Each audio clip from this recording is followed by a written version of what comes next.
Hello guys, my name is Anna and I vlog daily from Ukraine since the start of the brutal Russian invasion. So if you support my country, please subscribe and help us fight informational war too. Because Russia uses lots of shrewd, toxic techniques to persuade the world that we have to negotiate or we have to give up for the sake of peace. But who needs peace like that when totalitarian regime wins and demonstrates a way to other authoritarian and totalitarian regimes how to destroy democracies and dictate their rules.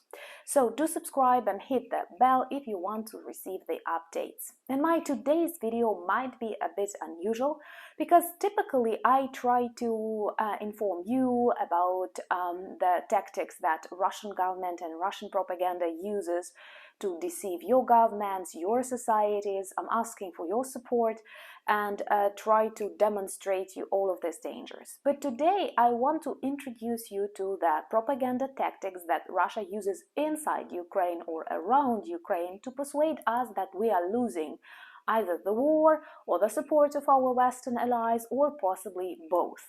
Ukrainian society, especially after the start of the brutal Russian invasion on the 24th of February 2022, is extremely united.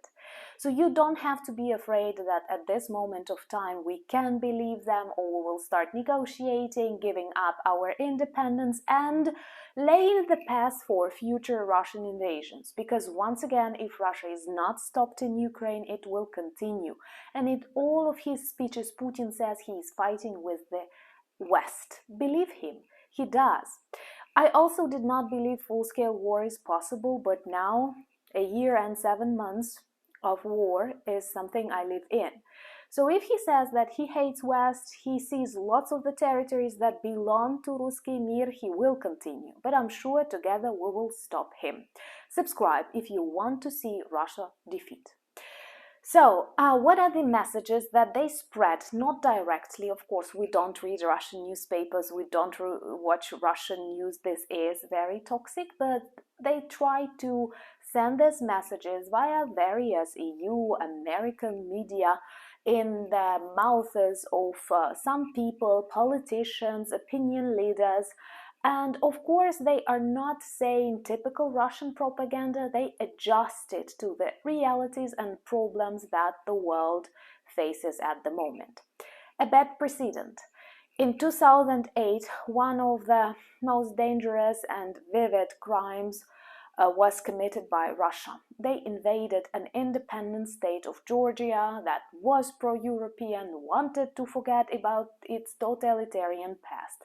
Russia invaded it in 2008, annexed two of its regions, and then the West and allies did not react very well. What is worse, about Obama administration decided to reboot relations with Russia, believing that this appeasement policy or something can work with totalitarian leaders. I'm so happy that back in the times of the Second World War, such ideas did not come into the mind of someone, because I don't know if we would have this planet. Appeasement does not work with criminal totalitarian regimes. Subscribe if you agree with me.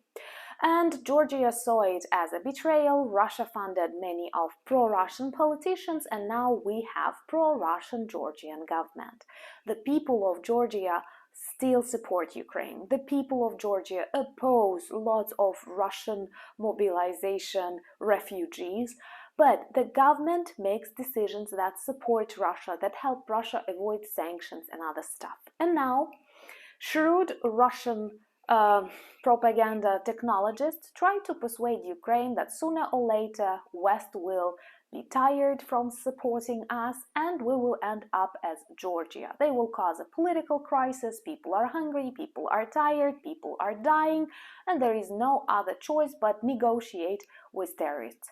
That will be a brutal mistake no one wants to commit. But the fear that we are losing some of the support is real. One of the very popular messages, they say that if NATO wanted to do something, it would have done it long ago. It is on the Western media that they spread the messages: if you apply any of the NATO troops or weapons against Russia, it will cause the third world war. But here they spread different messages. Oh, come on, they had so many chances to demonstrate more of the support, but they don't. They don't give you long-range missiles, knowing this could have saved hundreds of Ukrainians' lives because they don't care about you. They give you F-16 more than half a year, and they will continue giving more than half a year until you receive the very first jet.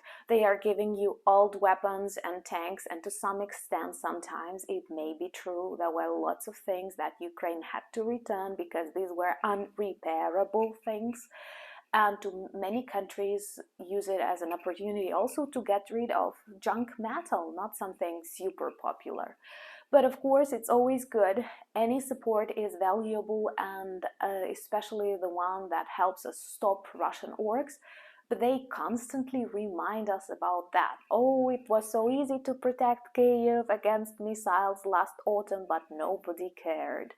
Of course, we understand the procedure can be long. We understand and we value all of the support, but I have to tell you what Russians are targeting on Ukrainian society. Also, they like spreading messages in European media, for example, that there are secret negotiations between the US, for example, and Russia, talking about Ukrainian question. They do want to coin this term, Ukrainian question, as if we are not an independent country fighting for peace and protecting democracy globally. I am 100% convinced that if Putin is not stopped in Ukraine, he will continue and he will demonstrate the path to other authoritarian regimes.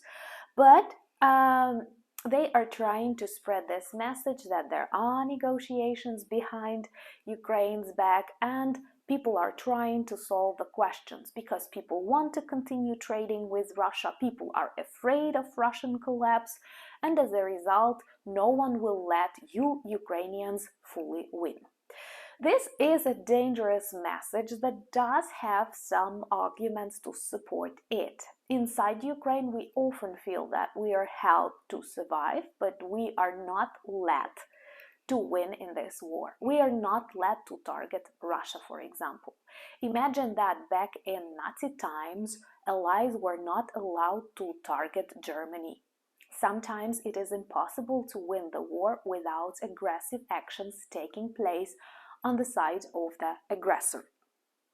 Also, they threaten us that if our allies don't like the way counter-offensive moves, they will press and press and press us for negotiations, and that's the moment where Ukraine will lose some of its territories for the sake of peace.